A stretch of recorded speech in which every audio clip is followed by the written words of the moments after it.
पल न्यूज के news room से मैं हूं आपके साथ नदीम अकरम।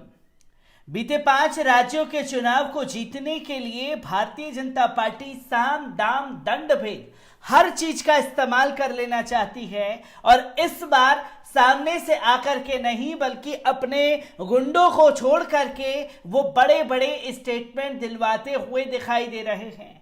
जहां बाबरी मस्जिद 6 दिसंबर 1992 को शहीद कर दी गई, तो वहीं अब दोबारा 6 दिसंबर दोहराने की बात हिंदू महासभा के गुंडे कर रहे हैं और साफ तौर पर कह रहे हैं कि कृष्ण जी की मूर्ति को ज्ञान व्यापी मस्जिद में जाकर के रखेंगे। ये तस्वीरें और ये बातें बहुत कुछ बयां कर रही है, जिससे इनकी पूरी प्री प्लानिंग को समझा जा सकता है कि ये लोग देश में अब दंगे करा करके ही मानेंगे। इस स्टेटमेंट से ये बातें निकल करके साफ तौर पर सामने आ जाती है कि 6 दिसंबर बाबरी मस्जिद विध्वंस के दिन ये दोबारा बाबरी दोहराने तक की धमकी दे रहे हैं और इसलिए ये तमाम चीजें हो रही हैं कि उत्तर प्रदेश में चुनाव है और उत्तर प्रदेश के चुनाव को जीतने के लिए अब ज्ञान व्यापी मस्जिद को शहीद करा करके ही ये लोग दम लेंगे, क्योंकि कार सेवकों के ऊपर फूल बरसाएंगे। सीएम योगी आदित्यनाथ ये पहले ही कह चुके हैं, तो जब प्रदेश के मुखिया ही इस शब्दों का इस्तेमाल करेंगे तो खुल करके उनके जो अनुयायी हैं वो मैदान में उतरेंगे और इस तरह की बातों को अंजाम दे रहे हैं। मैं तमाम चीजों को आपके सामने रखूंगा, पर उससे पहले एक अपील, अगर ये वीडियो आप YouTube पर देख रहे हैं तो YouTube पर हमारे चैनल को सब्सक्राइब करना ना भूलिए, बेल आइकॉन दबाइए ताकि नए वीडियो की अपडेट आप लोगों के साथ साझा की जा सके। और इसी के साथ साथ अगर ये वीडियो आप फेसबुक, इंस्टा, ट्विटर पर देख रहे हैं तो इंस्टा, ट्विटर पर हमें फॉलो कीजिए और फेसबुक के पेज को लाइक करना ना भूलिएगा। हिंदू महासभा ने एक बड़ा ऐलान कर दिया है कि वो 6 दिसंबर यानी कि जिस दिन बाबरी मस्जिद को शहीद किया गया 1992 में, उसी दिन ज्ञान व्यापी मस्जिद में जाकर के मूर्तियां रखेंगी।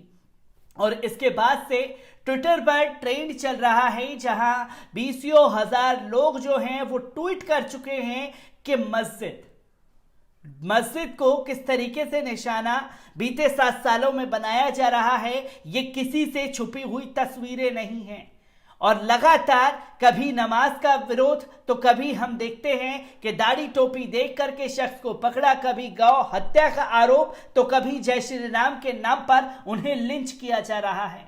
पर देश के मुखिया खामोश हैं और देश के मुखिया को अभी इन खबरों से नींद नहीं खुली है और लगातार इनके जो अनुयायी हैं वो इस तरीके की हरकतों को अंजाम दे रहे हैं। और इन बातों से दोहरा रवैया देश के मुखिया श्री नरेंद्र मोदी जी के रूप में दिखता है, जहां वहां एक तरफ तो कहते हैं कि सबका साथ, सबका विकास और सबका विश्वास जीतना है।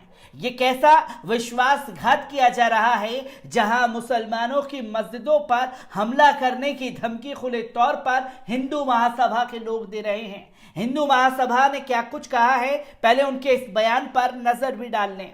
आपको बता दें कि अखिल भारत हिंदू महासभा ने घोषणा की है कि वे देवता के वास्तविक जन्म स्थान पर भगवान कृष्ण की एक मूर्ति स्थापित करेगी, जो दावा करते हैं कि यहाँ एक प्रमुख मंदिर के पास मस्जिद में है। इसके तहत महासभा ने शाही मस्जिद ईदगाह में लड्डू गोपाल का जल अभिषेक करने का ऐलान भी किया है। जानकारी के मुताबिक देश के विभिन्न हिस्सों से पवित्र नदियों का जल लेकर महासभा के पदाधिकारी मथुरा पहुंचेंगे। इस जल से आराध्य का अभिषेक किया जाएगा और उनका पूजन होगा। लड्डू गोपाल का विग्रह खुद महासभा ईदगाह में ले जाएगी और गौरतलब है कि स्थानीय अदालतें कटरा केशव देव मंदिर के करीब स्थित 17वीं शताब्दी की मस्जिद को हटाने की मांग करने वाली याचिकाओं की एक श्रृंखला भी सुनवाई कर रही है। हिंदू महासभा के नेता राजश्री चौधरी ने कहा कि प्रतिमा को 6 दिसंबर को महाजल अभिषेक के बाद जगह को शुद्ध करने के लिए स्थापित किया जाएगा। मस्जिद के अंदर मूर्ति की स्थापना के लिए चुनी गई है तारीख 1992 में अयोध्या में बाबरी मस्जिद के विध्वंस की सालगिरह के साथ मेल खाती है। हालांकि हिंदू महासभा के नेता राजश्री चौधरी ने 1992 की घटना और मथुरा योजना के बीच कोई संबंध होने से इनकार किया है। शाही ईदगाह के अंदर अनुष्ठान करने के लिए महासभा की धमकी ऐसे समय में आई है जब स्थानीय अदालतें कटरा केशव देव मंदिर के करीब स्थित 17वीं शताब्दी की मस्जिद को हटाने की मांग करने वाली याचिकाओं की एक श्रृंखला पर सुनवाई कर रही है। उन्होंने कहा कि महाजल अभिषेक के लिए पवित्र नदियों का पानी लाया जाएगा। चौधरी ने कहा कि हमें अब तक राजनीतिक आजादी मिली है, लेकिन आध्यात्मिक, आर्थिक और सांस्कृतिक आजादी अभी हासिल नहीं हुई है। उन्होंने कहा कि महासभा का मकसद आजाद भारत, सनातन भारत को वापस लाना है। महासभा चाहती है कि आजाद भारत उभर कर आए। हमारा मस्जिद या किसी परिसर से कोई मतलब नहीं है। यह मस्जिद नहीं, ईदगाह है और इसका मतलब है कि पब्लिक मीटिंग प्लेस। तो फिर यह विवाद कैसे? यहां कोई भी कभी भी जा सकता है। ईदगाह में हम खुदाई करेंगे तो आज भी ठाकुर केशव देव मंदिर से जुड़ी मूर्तियां निकलेंगी। तो खुले तौर पर बाबरी दोहराने की हिंदू महासभा की तरफ से धमकी दे दी गई है और यह ऐलान किया गया है कि 6 दिसंबर को ही ये सारी चीजें वो मथुरा में करेंगे।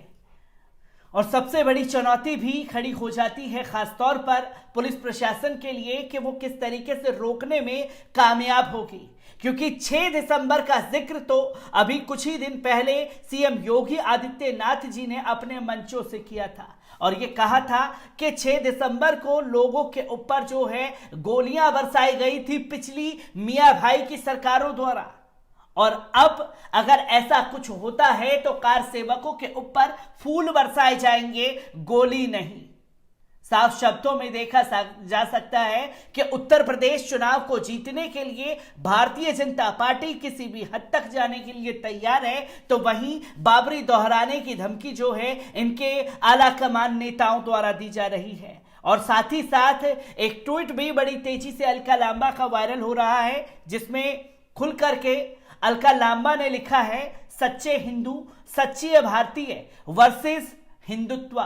यानी कि एक जो सच्चा हिंदू है उसका मुकाबला किन लोगों से है, इसे गौर करने की जरूरत है। एक हिंदुत्व, दो कि बीजेपी आरएसएस द्वारा बजरंग दल, हिंदू महासभा और भागवत और मोदी से है। सच्चे हिंदू जो हैं वो इन नीतियों के खिलाफ चलने वाले नहीं हैं। और जब लगातार हिंदुत्व की परिभाषा को लोग सार्वजनिक कर रहे हैं तो कैसे हिंदू संगठन से जुड़े हुए लोग उनके घरों को आग के हवाले कर देते हैं।